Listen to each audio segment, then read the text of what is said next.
شروع اللہ کا نام لے کر جو بڑا مہربان نہایت رحم والا ہے۔ اے پیغمبر صلی اللہ علیہ وآلہ وسلم، لوگوں سے کہہ دو کہ میرے پاس وحی آئی ہے کہ جنوں کی ایک جماعت نے اس کتاب کو سنا تو کہنے لگے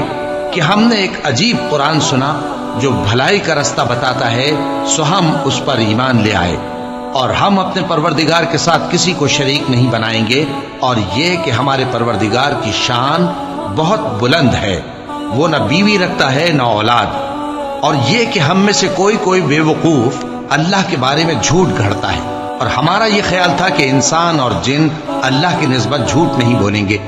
اور یہ کہ بعض بنی آدم بعض جنات کی پناہ لیا کرتے تھے تو اس سے ان کی سرکشی اور بڑھ گئی تھی،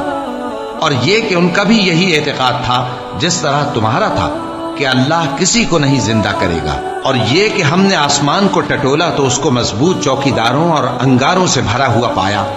اور یہ کہ پہلے ہم وہاں بہت سے مقامات پر فرشتوں کی باتیں سننے کے لیے بیٹھا کرتے تھے،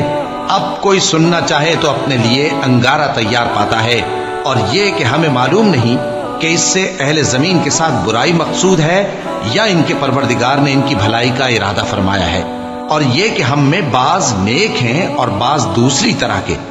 ہمارے کئی طرح کے مذہب ہیں، اور یہ کہ ہم نے سمجھ لیا ہے کہ ہم زمین میں خواہ کہیں ہوں اللہ کو ہرا نہیں سکتے اور نہ بھاگ کر اس کو تھکا سکتے ہیں، اور جب ہم نے ہدایت کی کتاب سنی اس پر ایمان لے آئے،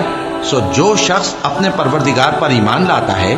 تو اس کو نہ نقصان کا خوف ہے نہ کسی طرح کے ظلم کا، اور یہ کہ ہم میں بعض فرما بردار ہیں اور بعض نافرمان ہیں،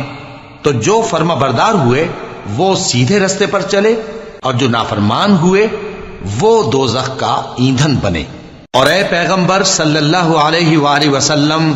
یہ بھی ان سے کہہ دو کہ اگر یہ لوگ سیدھے رستے پر رہتے تو ہم ان کے پینے کو بہت سا پانی دیتے تاکہ اس سے ان کی آزمائش کریں،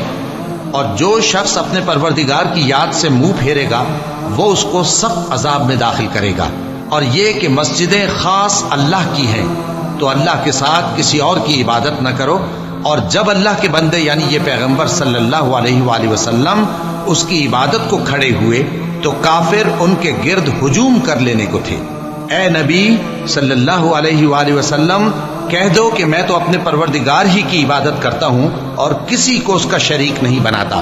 یہ بھی کہہ دو کہ میں تمہارے لیے نہ کسی نقصان کا اور نہ نفع کا کچھ اختیار رکھتا ہوں، یہ بھی کہہ دو کہ اللہ کے عذاب سے مجھے کوئی پناہ نہیں دے سکتا اور میں اس کے سوا کوئی جائے پناہ نہیں پاؤں گا، ہاں اللہ کی طرف سے احکام کا اور اس کے پیغاموں کا پہنچا دینا ہی میرے ذمہ ہے، اور جو شخص اللہ اور اس کے پیغمبر کی نافرمانی کرے گا تو ایسوں کے لیے جہنم کی آگ ہے، وہ ہمیشہ ہمیشہ اس میں رہیں گے، یہاں تک کہ جب یہ لوگ وہ دن دیکھ لیں گے جس کا ان سے وعدہ کیا جاتا ہے، تب ان کو معلوم ہو جائے گا کہ مددگار کس کے کمزور ہیں اور شمار کن کا تھوڑا ہے۔ کہہ دو کہ جس دن کا تم سے وعدہ کیا جاتا ہے میں نہیں جانتا کہ وہ عنقریب آنے والا ہے یا میرے پروردگار نے اس کی مدت دراز کر دی ہے،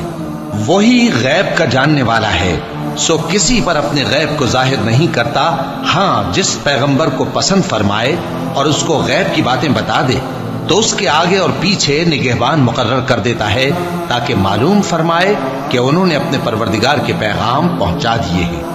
اور یوں تو اس نے ان کی سب چیزوں کا ہر طرف سے احاطہ کر رکھا ہے اور ایک ایک چیز گن رکھی ہے۔